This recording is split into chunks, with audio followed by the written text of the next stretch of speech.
Hey, what's up, party people? It's your old pal F here, and as we get closer and closer to the world premiere of Fountain's Pen Productions' first actual cartoon to be uploaded on this channel, Fountain's Pen Cartoons, I'm getting more and more excited about it, and I thought I'd go into a little bit of the lore of this particular cartoon.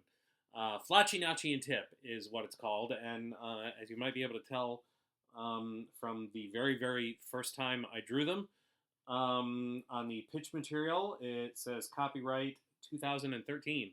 So this is a cartoon that's 11 years in the making, and I don't know. I just thought it'd be fun to give you a little bit of backstory on where this came from.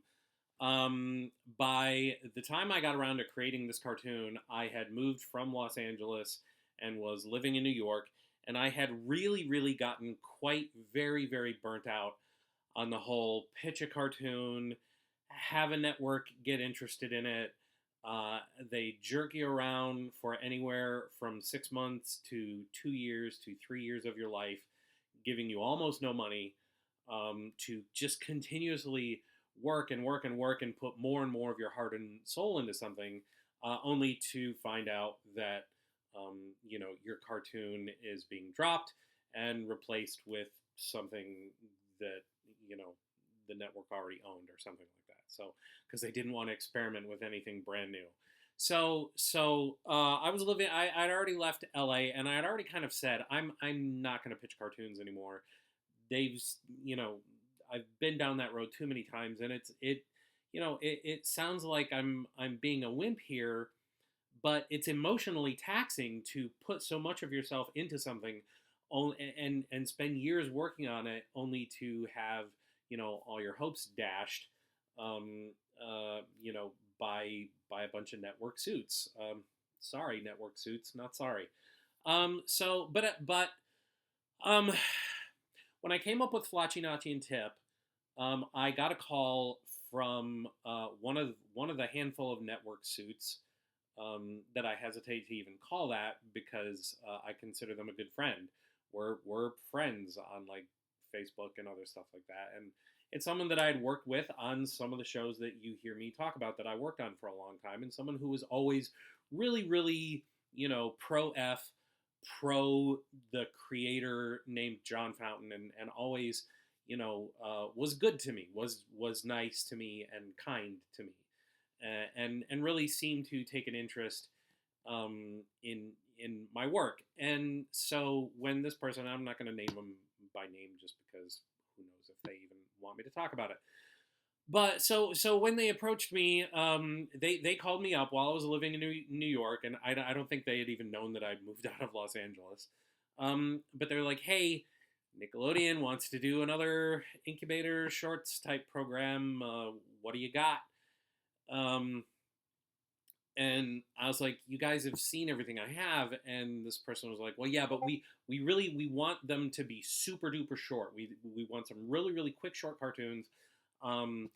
So maybe you could come up with something brand new that would fit into that format really well. So, and again, only because this person had been nice to me in the past, and only because I had a good relationship with them, I was like, okay, give me a little while. I'll go through my stuff and see what I can come up with. And so I went off, and I was like, okay, I'm gonna come up with a pair of cartoon characters who are just that and nothing more. They are cartoon characters.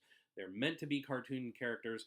They're not meant to represent me or my personal journey through life, and they're not meant to be metaphors for anything.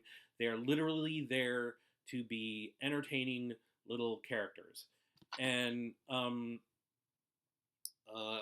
and so I just sat down and started doodling, and came up, with these two, just because my thinking was, okay, this I want to come up for something. They wanted it to be 3 minutes long, and for something to be that short, I needed it to be entirely gag driven, and I wanted them to be fun to draw. I wanted to create characters that were actually created to be fun to draw. And so that's how I came up with this basic concept. And by golly, give it a whirl. They're fun to draw. And so I did it, and I came up with this short story, just really simple. But I was very proud of it. I when I got to the ending, which you will see when you watch the cartoon, I was like, oh, this is kind of clever. Um, and so again, I didn't want them to exist in our world. I didn't want to have to explain what their world was. I never wanted to have to do a Christmas episode. I didn't want to have to address any modern tropes or anything like that. I wanted to create an entire world that existed to allow these two to run around in it and do stuff for your amusement.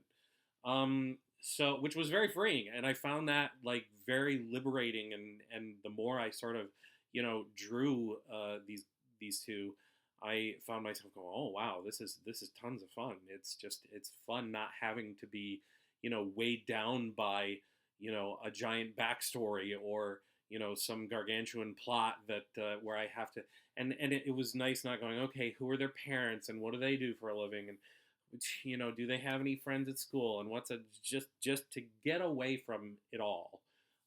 So making creating these two was like giving my brain a vacation, and so that was kind of my goal with regard to what kind of story I was going to tell with them. It was just pure fun that you didn't have to think about a whole lot.